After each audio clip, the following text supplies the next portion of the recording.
नमस्कार, स्वागत है आपका। मैं हूं आपके साथ सुमित गुप्ता। आप देख रहे हैं न्यूज 18 अपडेट। बुलेटिन की शुरुआत में बात जयपाल पुनिया हत्याकांड की। परिजनों और समाज का धरना लगातार जारी है। जयपाल पुनिया हत्याकांड के बाद मामले की जांच सीबीआई से करवाने की ये लोग मांग पर अड़े हुए हैं और आरोपियों की जल्द गिरफ्तारी करने की भी मांग कर रहे हैं। साथ ही जयपाल के परिजन को नौकरी देने की ये लोग मांग कर रहे हैं। पुलिसकर्मियों के खिलाफ कार्रवाई की भी मांग पर ये लोग अड़े हैं। बता दें आपको, नावा में जयपाल की हत्या की गई थी। नावा के जयपाल पुनिया हत्याकांड के मामले में परिजनों समेत कई लोग, समाज के लोग धरने पर बैठे हैं। सीबीआई को जांच सौंपने पर ये लोग अड़ गए हैं। जांच सीबीआई को देने और नामजद आरोपियों की गिरफ्तारी होने तक शव लेने से इन्होंने मना कर दिया है। शनिवार दोपहर जयपाल पुनिया की गोली मारकर हत्या कर दी गई थी, जिसके विरोध में बीजेपी और आरएलपी नेताओं ने परिजनों के साथ धरना शुरू कर दिया। सभी परिजनों के साथ धरने पर नावा एसडीएम कार्यालय के सामने धरने पर बैठे हैं। मामले में नावा विधायक महेंद्र चौधरी का नाम एफआईआर में होने के चलते हलचल मची हुई है। धरने पर बैठे लोगों ने राज्यपाल के नाम 7 सूत्री मांग पत्र नावा एसडीएम ब्रह्मलाल जाट को सौंपा है।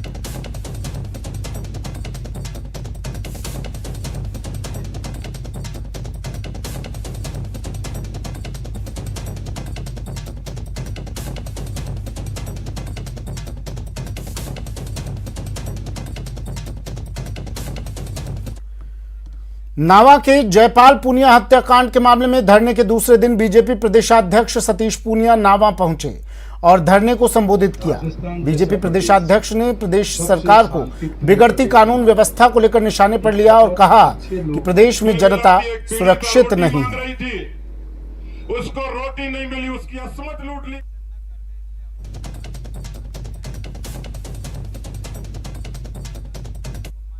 7 लाख मुकदमे अभी तक राजस्थान की धरती पर दर्ज हो गए।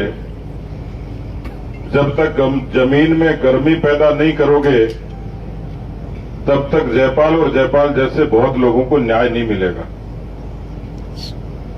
मुझे संख्या की फिक्र नहीं है, मैं आप सब लोगों का अभिवादन करने के लिए आया हूं कि आपने सरकार के खिलाफ इतनी मजबूती से इस धरने की शुरुआत की है। कई बार राख जब चिंगारी बनती है तो उसमें सत्ता का सिंहासन भी जलकर राख हो जाता है। जिन्होंने इस राजस्थान की आवाम को, राजस्थान की जनता को ये कहा था यदि हमारी सरकार आएगी तो हम सुरक्षा देंगे, मैं पूछता हूं कि वो राजस्थान का गृह मंत्री कौन है और वो गृह मंत्री मौन क्यों है? वो मौन इसलिए कि वो जयपाल सरीखे कितने लोगों की हत्याओं का जिम्मेवार है। 5 साल में तो वोट का राज बदलता है, लेकिन जब इकबाल खत्म हो जाए, भरोसा खत्म हो जाए। आपने थाने के बाहर एक लाइन लिखी हुई देखी होगी, आमजन में विश्वास और अपराधियों में भय। लेकिन नावा की इस दिन दहाड़े जयपाल की हत्या ये क्या साबित करती है कि अपराधियों को पूरा भरोसा है और आम जनता इतनी भयभीत है कि किसी पीड़ित को न्याय दिलाने के लिए घर से बाहर निकलने में भी उसको डर लगता है। केवल एक हत्या नहीं, ऐसी अनेकों हजारों हत्याएं करौली से लेकर जोधपुर तक लगातार एक सिलसिला है जिसमें वोट बैंक की तुष्टीकरण की राजनीति के नाम पर इस राजस्थान के बहुसंख्यकों के हितों की अनदेखी और उस पर चोट करने की कोशिश हुई है। जनता के हक की लड़ाई दल नहीं देखती, विचार नहीं देखती। जनता की हक की लड़ाई एक विचार के लोग जब धरातल पर मजबूती से लगते हैं तो सत्ता के पाए हिलते हैं। इसको मुझे लगता है सरकार को और प्रशासन को हल्के में लेने की आवश्यकता नहीं। ये फिल्म का ट्रेलर है। भाई जयपाल को न्याय दिलाने का संकल्प है और यदि 24 घंटे के भीतर भीतर अपराधी नहीं पकड़े गए तो नावा से तो आगाज हुआ है, राजस्थान की जनता इसको अंजाम में बदलेगी और इस अन्याय का बदला लेकर खड़ी होगी। लेकिन हमें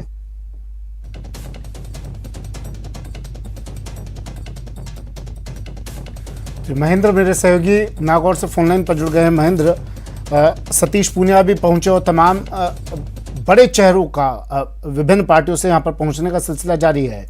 क्या अब कुछ किसी तरह का अपडेट बातचीत को लेकर?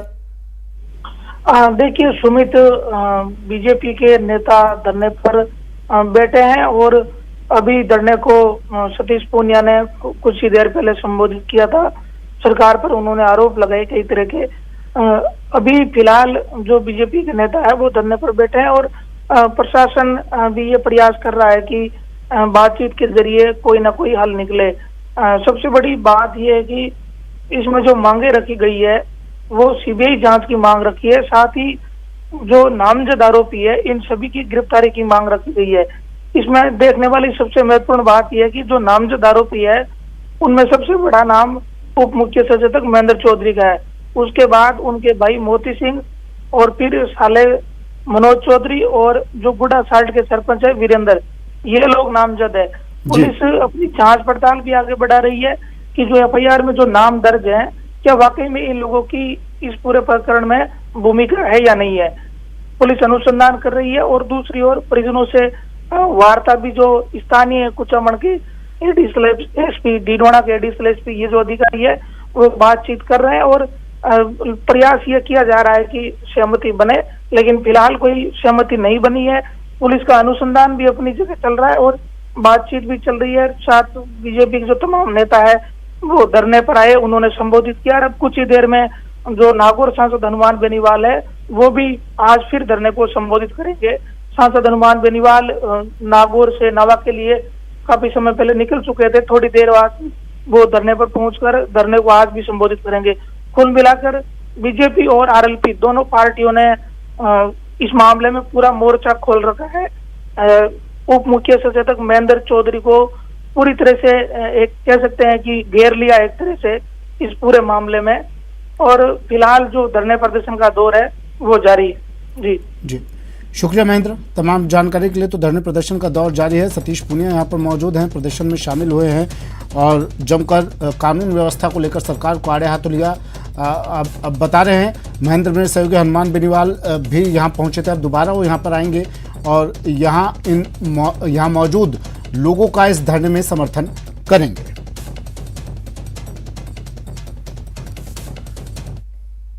केंद्रीय जल शक्ति मंत्री ने प्रदेश में हो रही हिंसा को लेकर राजस्थान सरकार पर तंज कसा है। शेखावत ने कहा कि कांग्रेस अपनी नीतियों की वजह से देश भर से गायब हो रही है और पूरे देश में बीजेपी की जड़ें मजबूत हो रही है, लेकिन यह तय है कि जहां कांग्रेस के लिए थोड़ी भी संभावना है वे प्रदेश हिंसा की गिरफ्त में है। अब देश में चाहूँ और भारतीय जनता पार्टी भी है, दुनिया की सबसे बड़ी पॉलिटिकल पार्टी भी है और आरएसएस का नेटवर्क भी देश में सब जगह है। ये दुविधा और ये कष्ट कांग्रेस पार्टी का है, जो उन्होंने अप्रत्यक्ष रूप से स्वीकार किया है कि अब कांग्रेस पार्टी क्योंकि केवल 2 प्रदेशों में बची है और गिने चुने जगह हैं कि कांग्रेस के लोग बचे हैं। ढूंढने पर भी उत्तर प्रदेश में, बिहार में कांग्रेस के कार्यकर्ता और कांग्रेस के सदस्य मिलते नहीं हैं। ऐसे प्रदेश जहाँ कांग्रेस के लिए कुछ भी संभावना बची है थोड़ी बहुत, वहीं देश में दंगा हो रहा है।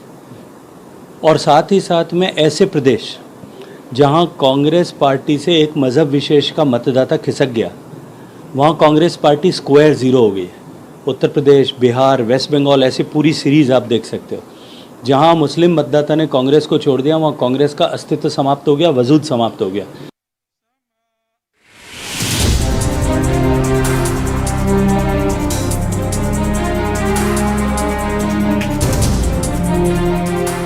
कांग्रेस के चिंतन पर वार।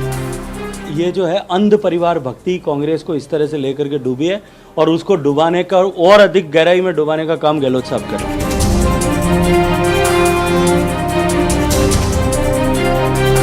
उदयपुर में 3 दिन के चिंतन शिविर पर कांग्रेस से ज्यादा नजर बीजेपी की थी। इसके समापन के बाद भी कांग्रेस का चिंतन कार्यक्रम बीजेपी के निशाने पर है। केंद्रीय जल शक्ति मंत्री गजेंद्र सिंह शेखावत ने किसानों से किए कांग्रेस के वादों को केंद्र में रखकर चिंतन पर कटाक्ष किया। देखिए, चिंतन शिविर में यदि कांग्रेस पार्टी ने इस बात की चिंता की होती कि जो वादा उन्होंने 4 साल पहले प्रदेश के किसानों से किया था कि संपूर्ण कर्ज माफी करेंगे, आज राजस्थान के 9 लाख किसान जो हैं वो अपनी ज़मीन बैंक द्वारा नीलाम किए जाने की प्रक्रिया के से त्रस्त हैं। शेखावत ने प्रदेश में बढ़ते अपराध को लेकर भी कांग्रेस सरकार पर निशाना साधा और पूछा कि मरुधरा को पिछले कुछ दिन में महिलाओं के लिए सबसे खतरनाक राज्य बन जाने को लेकर कांग्रेस के चिंतन शिविर में चर्चा क्यों नहीं हुई। ये होता कि वो इस बात की समीक्षा करते कि हमारा राजस्थान जो देश की सांस्कृतिक राजधानी था, जो नारी के सम्मान के लिए पूरे विश्व भर में प्रसिद्ध था, उस राजस्थान को रेप कैपिटल बनाया। बच्चियों के प्रति दरिंदगी का जो है सबसे बड़ी घटनाओं का राजस्थान को केंद्र बना दिया। लॉ एंड ऑर्डर फेल्योर से लेकर के सरेआम हत्याएं, राह हत्याओं का केंद्र बना दिया। कांग्रेस सरकार में शामिल मंत्री पार्टी के विधायकों और नेताओं से जुड़े अपराध पर तंज कसते हुए शेखावत बोले कि आखिर ऐसा क्या हुआ कि कांग्रेस के नेता बेलगाम हो गए हैं। चिंतन शिविर में बैठ करके वो इस पर चिंता करते कि ये कांग्रेस बेलगाम क्यों हुई है, क्यों उनके नेता बेलगाम हुए हैं, उनका आचरण और व्यवहार क्या है, उनका चाल चलन और चरित्र क्या है। तो मुझे लगता है कि शायद कांग्रेस पार्टी पर कहीं लोग विश्वास करते हैं। आपको बता दें कि उदयपुर में 3 दिन तक कांग्रेस के राष्ट्रीय स्तर के नेताओं ने भविष्य के लिए पार्टी की नीति बनाने के साथ ही राजस्थान समेत बाकी राज्यों में आने वाले चुनाव की तैयारियों पर मंथन किया। लेकिन बीजेपी का दावा है कि ये सत्ता पाने की कांग्रेस की छटपटाहट से ज्यादा कुछ भी नहीं है। उदयपुर में 3 दिन के चिंतन शिविर पर कांग्रेस से ज्यादा नजर बीजेपी की थी। इसके समापन के बाद भी कांग्रेस का चिंतन कार्यक्रम बीजेपी के निशाने पर है। केंद्रीय जल शक्ति मंत्री गजेंद्र सिंह शेखावत ने किसानों से किए कांग्रेस के वादों को केंद्र में रखकर चिंतन पर कटाक्ष किया। बात अब वीएचपी के हल्ला बोल की भी कर लेते हैं। हिंदू आस्था पर हो रहे हमलों के विरोध में विश्व हिंदू परिषद आज प्रदेश भर में धरना प्रदर्शन कर रही है। टीवी स्क्रीन पर प्रदर्शन से जुड़ी ये 4 तस्वीरें आपको दिखा रहे हैं। जोधपुर, राजसमंद, पोखरण और जैसलमेर की तस्वीरें हैं, जहां वीएचपी कार्यकर्ताओं ने कलेक्ट्रेट पर धरना प्रदर्शन किया और प्रशासन को अपनी मांगों को लेकर ज्ञापन सौंपा।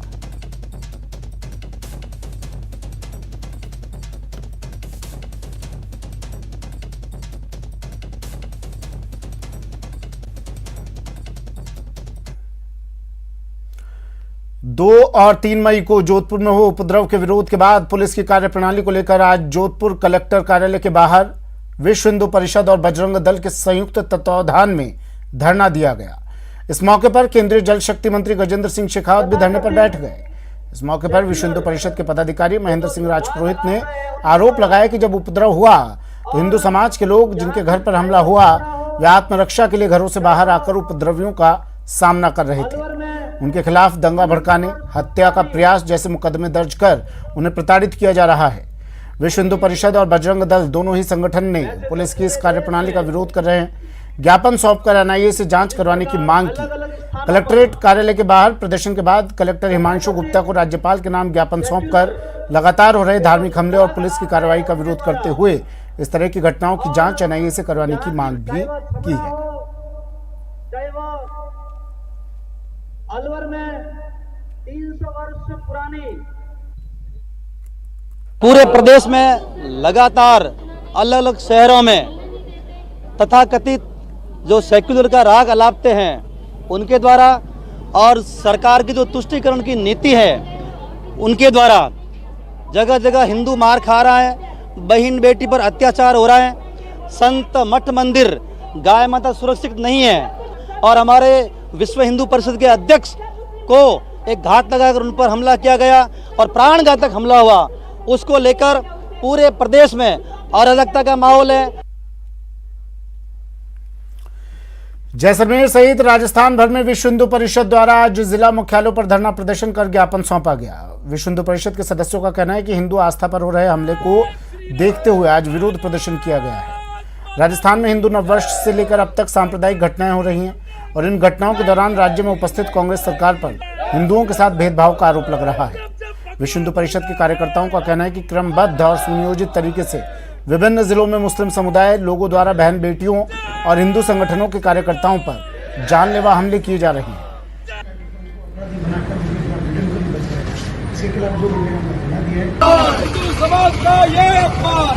विश्व हिंदू परिषद द्वारा आज जिला कलेक्टर में धरना कर एडीएम को ज्ञापन सौंपा गया है। क्या कुछ मामला है उसको लेकर बातचीत करते हैं। आज जो है धरना प्रदर्शन किया गया, नारेबाजी भी की गई है। क्या जो है आज मुख्य मांगे, क्या मुद्दे? पूरे प्रदेश के अंदर अराजकता की स्थिति है। राजस्थान के करौली में, जोधपुर में, भीलवाड़ा में और अभी हनुमानगढ़ के नोहर के अंदर कार्यकर्ताओं पे हमले किए गए। जोधपुर के अंदर स्वतंत्रता सेनानी बाल मुकुंद जी बिसा जी की मूर्ति का अपमान किया गया, वहां पे इस्लामिक झंडे फहराए गए और उसके बाद में ईद की नमाज के बाद में बड़ी भीड़ ने चारों तरफ तोड़फोड़ की, कईयों के सर फोड़ दिए, कई लोगों के ऊपर तलवारों से हमला किया, उनके ऊपर पत्थर मारे गए। इस तरह की घटना जो है पूरी देखा जाए तो पूरे राजस्थान के अंदर अराजकता की स्थिति है। उसके बाद में भी शासन प्रशासन जो है राज्य सरकार के दबाव के अंदर एक तरफा कार्रवाई करते हुए इन अराजक तत्वों को रात को 12 बजे कोर्ट खोलकर छोड़ देता है और हिंदू कार्यकर्ताओं के ऊपर झूठे मुकदमे दर्ज करके उनके खिलाफ कार्रवाई करने का प्रयास कर रहा है। इस सबका विश्व हिंदू परिषद पूरे प्रदेश भर में विरोध कर रही है और 2 घंटे के धरने के बाद में ज्ञापन जो है पूरे प्रदेश के अंदर दिए जा रहे हैं। पूरे राज्य में हिंदुओं पर अत्याचार होने के बावजूद भी कोई कार्रवाई सरकार द्वारा न होने के कारण पूरे हिंदू समाज में आक्रोश है। इसीलिए सभी आज एकत्रित हुए हैं और अगर एक तरफा कार्रवाई रही तो पूरा हिंदू समाज एक होगा और पूरे प्रदेश में उग्र आंदोलन किया जाएगा। कार्यकर्ताओं का कहना है कि गहलोत सरकार एक तरफा कार्रवाई कर रही है और कई लोगों पर झूठे मुकदमे दर्ज किए गए। इसको लेकर आज जिला मुख्यालय पर जो है वो प्रदर्शन करते नजर आए। प्रदेश व्यापी प्रदर्शन के चलते इनका कहना है कि मांगे पूर्ण नहीं हुई तो आने वाले दिनों में उग्र आंदोलन किया जाएगा। श्रीकांत व्यास, न्यूज़ 18, जैसलमेर। प्रदेश में कानून व्यवस्था बदहाल है, जिसे लेकर पोखरण एसडीएम कार्यालय के आगे विश्व हिंदू परिषद के बैनर तले धरना प्रदर्शन कर गहलोत सरकार के खिलाफ जमकर नारेबाजी की गई। न्यूज़ 18 संवाददाता सावधान रत्नू ने की धरनार्थियों और प्रदर्शनकारियों से बातचीत।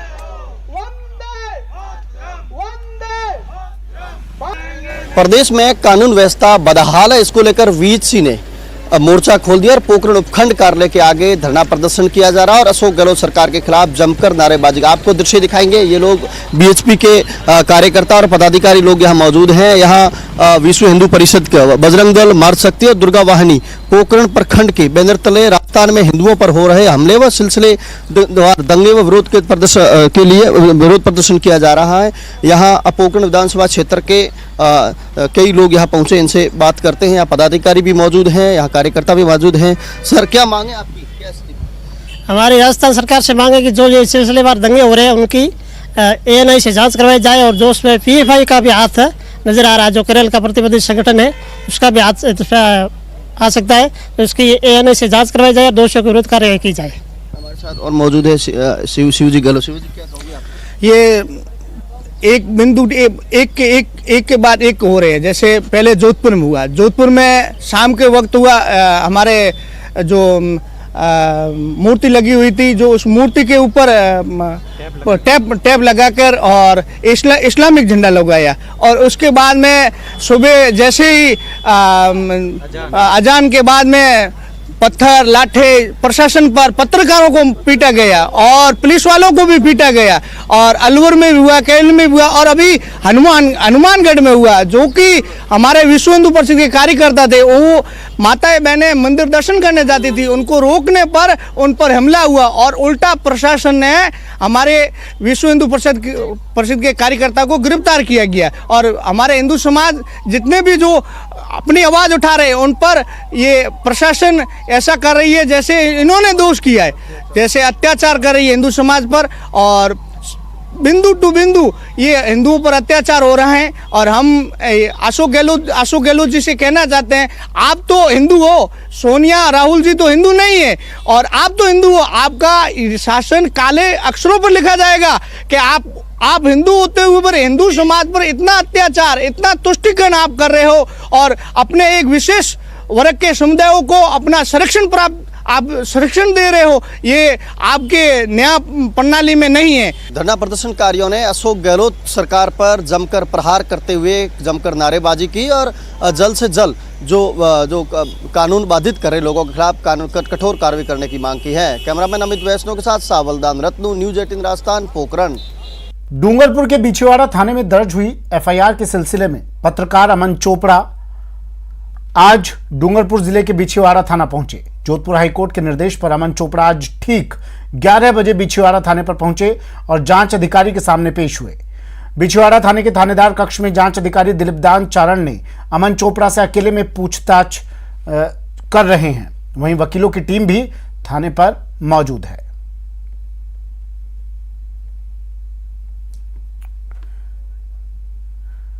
दिनेश मेरे सहयोगी हमारे साथ सीधा जुड़ गए हैं। दिनेश, क्या चल रहा है? पूछताछ की जा रही है?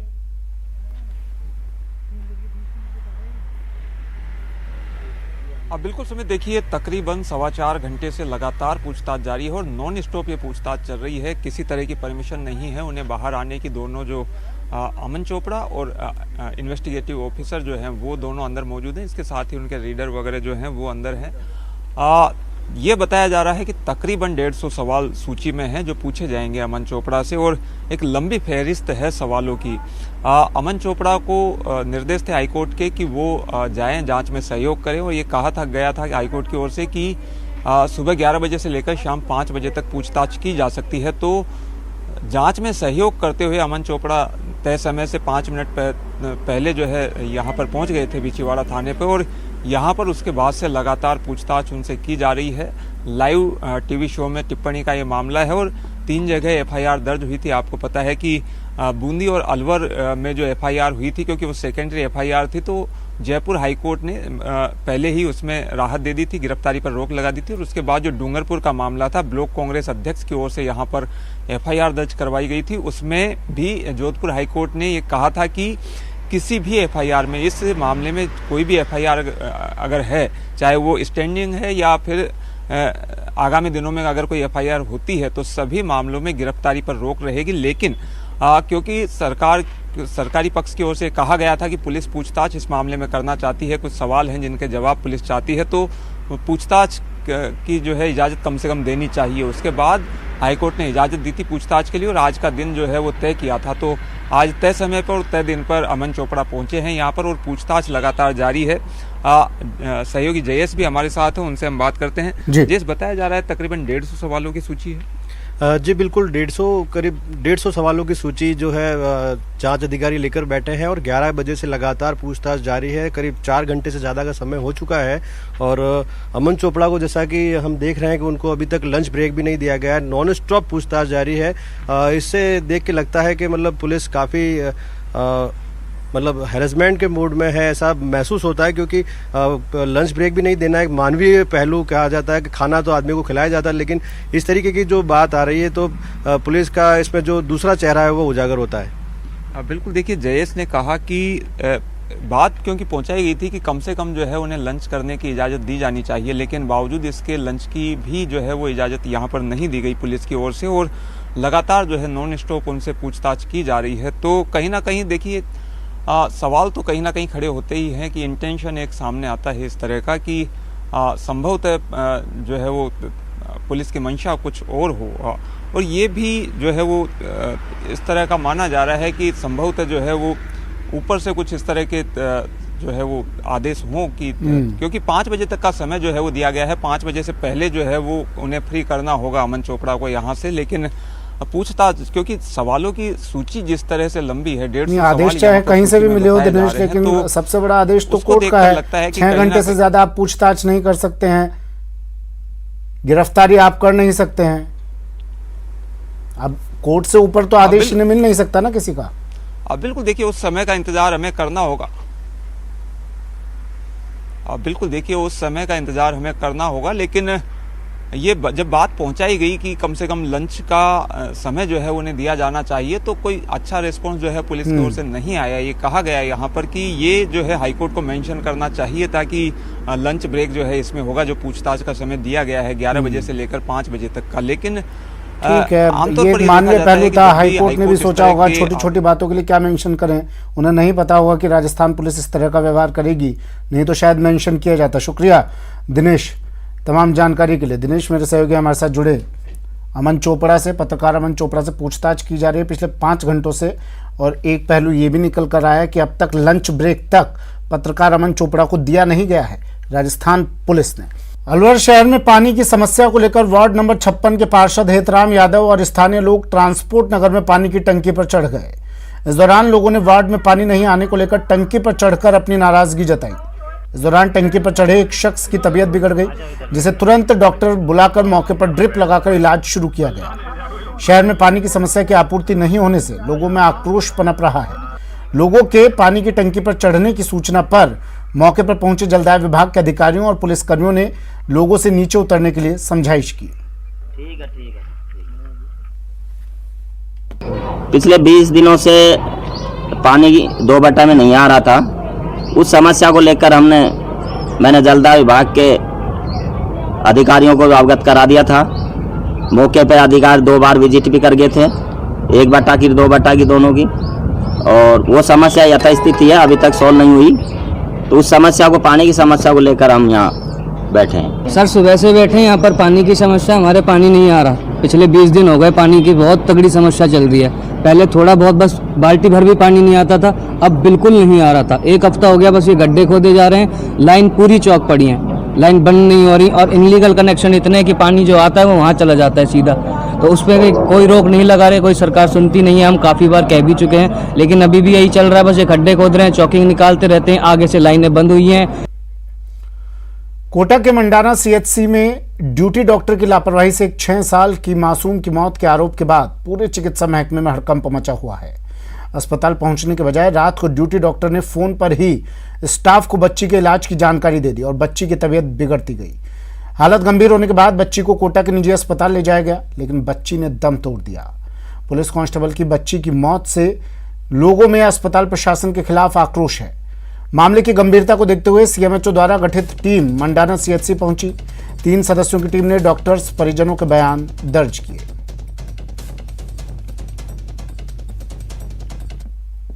रात में बच्ची को लेकर के वहाँ से डॉक्टर वगैरह कोई उठ करके नहीं आए।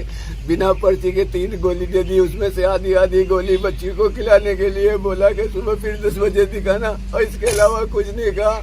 मैं बच्ची को लेकर के घर पे आया और उसके थोड़ी देर बाद में वो तड़पने लगी, फिर मैं कोटा लेकर गया। आ जाती उस समय तो शायद मेरी बच्ची मेरे साथ तो थी आज, और उसी टाइम डॉक्टर आके ये बता देती आप इसको यहाँ से रेफर करती हूँ और कोटा ले जाओ, तो मेरी बच्ची आज मुझे वापस मिलती। हॉस्पिटल पहुंचा तो मुझे कोई नहीं मिला, ताला लगा हुआ था जिसपे 3-4 बार धक्के लगाए, तो बाहर से अंदर से उठ के एक बाबा आए, गेट खोला, फिर कोई और सो रहा हुआ था, पता नहीं कौन था कौन नहीं था। बच्ची को मैंने बताया कि इसकी ये तकलीफ है, किसी चीज़ ने इसको हाथ पे काटा है, इस जगह पे सीधे हाथ पे, तो कंपाउंडर था कौन था पता नहीं। भरतपुर में डीएसटी और मथुरा गेट थाना पुलिस ने बड़ी कार्रवाई करते हुए कांस्टेबल परीक्षा में नकल गिरोह का पर्दाफाश किया है। पुलिस ने गिरोह के 5 आरोपियों को गिरफ्तार कर लिया है। पुलिस को एक गाड़ी भी मिली है, वहीं आरोपियों से पूछताछ जारी है।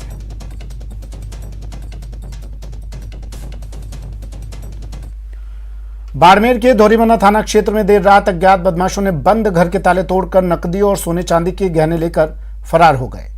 वारदात के वक्त पीड़ित परिवार शादी में गया हुआ था।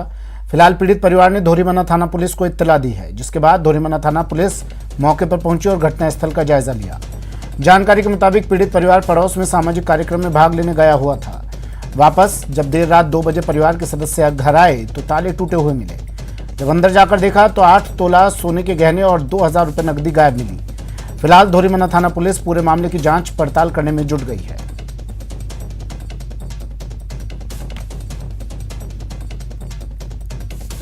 मैं मूलाराम, हमारे पड़ोसी में जागरण थी और 2 बजे घर आए तभी घर का ताला टूटा हुआ था। फिर देखा तो चिमनिया और एक बोरिया और झूमर वो एक ताला तोड़कर ले गए। फिर हमने उन्हें फिर के पता किया तो कोई सुराग नहीं लगा। थाने में रिपोर्ट दी? हाँ थाने। फिलहाल इतना ही, दीजिए इजाजत, नमस्कार।